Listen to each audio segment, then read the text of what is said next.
Enseigner la gestion du stress en situation de prise de parole préparée nécessite une approche pédagogique qui combine des stratégies pratiques, une compréhension psychologique et un soutien constant. Avant d'entrer dans le vif du sujet et par souci de précision, prenons la définition de Sonia Lupien, neuroscientifique, pour bien définir ce qu'est le stress. Le stress se révèle dans une situation comprenant une ou plusieurs des caractéristiques suivantes: le contrôle, l'imprévisibilité, la nouveauté et un ego menacé. Prenons l'exemple réaliste proposé sur l'image. La semaine prochaine, vous présenterez votre sport préféré en 5 minutes. Soyez intéressant, n'utilisez pas de mots en anglais et ayez des supports visuels. Avant toute chose, il s'avère important d'identifier les déclencheurs spécifiques du stress en communication orale avec les élèves afin qu'ils puissent avoir un contrôle sur la tâche. Une discussion ouverte et honnête avec les élèves est de mise pour qu'ils partagent leur expérience, leurs stratégies et leurs inquiétudes. Pour préserver l'anonymat auprès des autres élèves, il est possible de proposer un questionnaire pour mieux cerner les déclencheurs de stress en situation de prise de parole. Par exemple, la peur du jugement, le trac, le manque de préparation. Par le même questionnaire, il serait intéressant de les inviter à noter ce qui se passe dans leur tête, les pensées qui jaillissent, avant, pendant et après une présentation.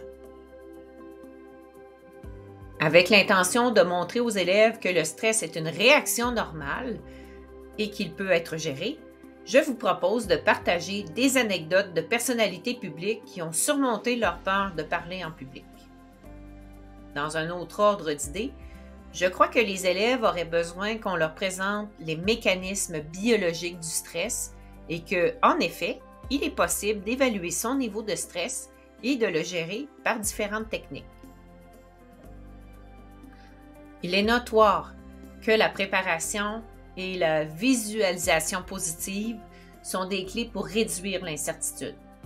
L'enseignement de l'utilisation des outils pour aider à structurer les idées et à mémoriser les idées principales de son discours, comme les cartes mentales ou les supports visuels, aide grandement les élèves.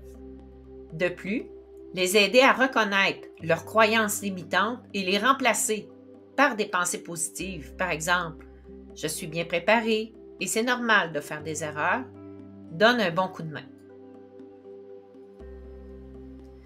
Le fait d'offrir plusieurs opportunités d'exercer la prise de parole en graduant les défis donne de l'assurance à nos élèves. Par exemple, les élèves pourraient commencer par présenter à un petit groupe avant de passer à une prise de parole devant l'ensemble de la classe.